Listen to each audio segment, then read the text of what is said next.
வணக்கம் நேயர்களே, இது channel G. Welcome back to another episode of channel G.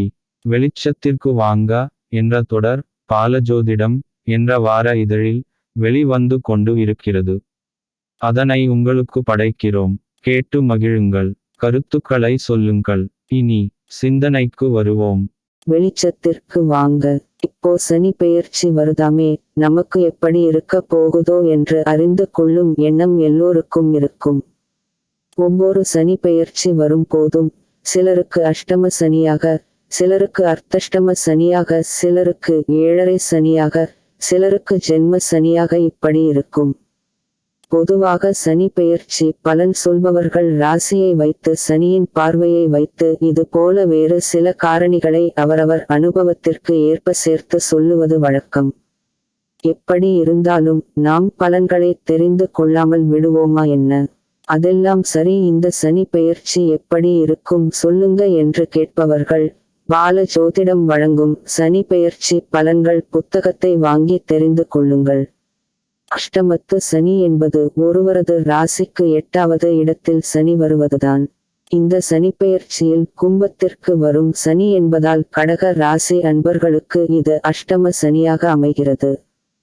இப்போ அஷ்டம சனி ஒவ்வொரு சனி பெயர்ச்சியிலும் ஒரு சிலருக்கு வரும் என்ற நிலையை சொல்லாமல், இவை எல்லாம் இருந்தால் அது அஷ்டம சனியை போல என்று ஒரு தமிழ் பாட்டு சொல்கிறது. அதைத்தான் உங்களுடன் இந்த வாரம் பகிர்ந்து கொள்கிறேன். அந்த பாட்டை எழுதியவர் நம்ம பாட்டித்தான். ஆம், உளவையார் அருளிய தனிப்பாட்டில் வரும் அந்த பாடலை சுவைத்து பாருங்களேன். காலையிலே பல்கலை நூல் பயிலாத தலை மகனும், ஆலை எரி போன்ற அயலானும், சால மனை கட்டழிக்கும் மனையாளும், இம்மூவர் தனக்கு அஷ்டமத்து சனி எளிதாக பொருள் விளங்கும். இந்த பாடலில் சொல்ல வரும் செய்திகளை பாருங்கள். அதிகாலையில் எழுந்து அறநூல்களை படிக்காத குடும்பத்து தலைவன் என்றால் அங்கே அஷ்டமத்து சனி என்கிறார். ஒரு குடும்பத்து தலைவன் அதிகாலையில் எழுந்தால் அந்த குடும்பத்தில் உள்ளவர்களும் எழுந்திருப்பார்கள் என்ற கருத்தை சொல்ல வரும். இந்த அற வாழ்க்கையை நாம் தெரிந்து கொண்டால் அஷ்டமத்து சனிக்கான பரிகாரம் நமக்கு எளிதாக புரிந்து கொள்ள முடியும் இல்லையா? ஆலை எரி போன்ற எனும் போதே நமக்கு வட சென்னை தான் நினைவில் வரும். ஆலையில் இருந்து வரும் நெருப்பு எத்தனை சூடாக இருக்குமோ அத்தனை சூடாக அண்டை வீட்டு தோழர்கள் அமைந்து விட்டால் அங்கே அஷ்டமத்து சனி என்கிறார். இன்சொல் பேச வேண்டும், அதுவே ஆரோக்கியமான நல்லுறவை பெற்று தரும் என்பதை புரிந்து கொள்ள முடிகிறது தானே. யாவர்க்குமாம் இன்னுரை தானே என்று திருமூலர் சொல்வது போல அன்போடு அண்டை அயலாருடன் நட்பு கொண்டு பழகுதல் அஷ்டம சனிக்கான எளிய பரிகாரம் என்பதை புரிந்து கொள்ள முடியும் இல்லையா? வரவுக்கு மீறிய செலவு செய்யும் மனையாட்டி இருந்து விட்டால் அதுவும் தனக்கு அஷ்டம சனி என்று உளவையார் சொல்வதை நோக்கும் போது, அஷ்டம சனி வேறு எங்கேயும் தேடி பார்க்க தேவையில்லை என்பது போல தோன்றுகிறதா? வாரந்தோறும் பியூட்டி பார்லர் போகும் பெண்கள் பீரோவில் அடுக்கி வைத்த ஆடைகளை ஒதுக்கி விட்டு தேவையில்லாமல் ஆடைகளை வாங்கி குவிக்கும் இல்லத்தரசி, வீட்டில் தின்பண்டங்களை செய்ய சோம்பல் பட்டு பாக்கெட்டில் அடைத்து வைத்த ஆரோக்கியமில்லாத தின்பண்டங்களை வாங்கி தின்பதுடன் தன் பிள்ளைகளுக்கும் தந்து பணத்தை விரயமாக்கும் மனையாட்டி என ஒரு குட்டி பட்டியலை போட்டு காட்டாமல் சுருக்கமாக வரவுக்கு மீறிய செலவு செய்யும் மனையாட்டி என்று குறித்து சொல்லி, இந்த மூவரில் மூன்றுமோ ஏதாவது ஒன்று ஒருவருக்கு அமைந்து விட்டால் கூட அது அவருக்கு அஷ்டம சனி என்று சொல்லுகிறார் உளவையார். அது சரி, அஷ்டம சனி என்றால் அத்தனை துன்பமா என்று கேட்க வருகிறீர்கள், புரிகிறது. ஏழரை சனியை விட அஷ்டம சனியை கூடுதலாக கவனத்துடன் இருக்க வேண்டும் என்பது தான் குறிப்பு.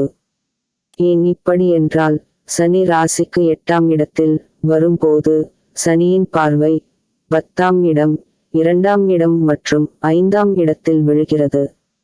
அதனால் 10ஆம் இடமான தொழில் ஸ்தானத்தை பாதிக்கும், 2ஆம் இடமான குடும்பத்தை பாதிக்கும், 5ஆம் இடமான பூர்வ புண்ணிய பலன்களை பாதிக்கும்.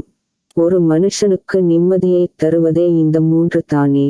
அந்த 3லும் பாதிப்பு என்றால் எப்படி என கேட்க வருகிறீர்கள், புரிகிறது. அதனால் தான் அஷ்டம சனி என்றால் அலட்சியம் காட்டக்கூடாது என்று எச்சரிக்கையாக சொல்கிறோம். இத்தனை பிரச்சனைகளை அஷ்டம சனி தரும் என்றாலும் ஒரு சிலருக்கு அஷ்டம சனி நன்மை தரும் சூழலும் உண்டு.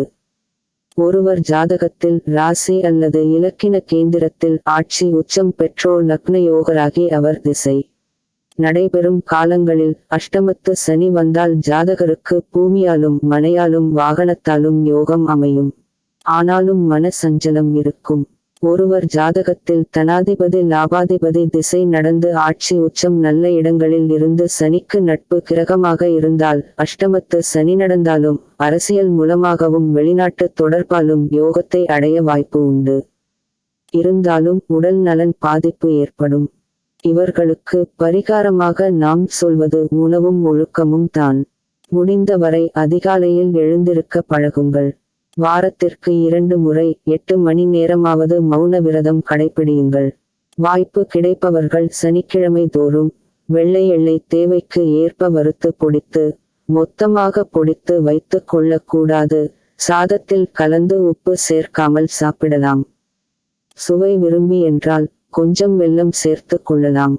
பஞ்சமுக ஆஞ்சநேயர் பஞ்சமுக கணபதி போன்ற பஞ்சமுக மூர்த்திகளை வழிபாடு செய்யுங்கள். தமிழ் படிக்கும் ஆர்வம் உள்ளவர்கள் திருஞான சம்பந்தர் அருளிய பச்சை பதிகத்தை தினமும் நாள் தவறாமல் படனம் செய்யுங்கள் அல்லது ஆடியோவில் கேளுங்கள்.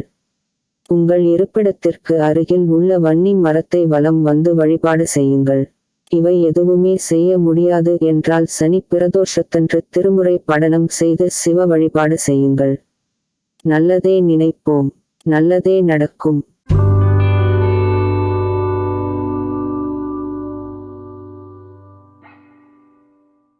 அன்பு நேயர்களே, உங்கள் சேனல் ஜியில் தினம் ஒரு நிகழ்ச்சி ஒளிபரப்பாகி வருகிறது. உங்கள் கருத்தை எங்களுக்கு எழுதி அனுப்புங்கள். எழுதி அனுப்ப வேண்டிய முகவரி podcastchannelg@gmail.com.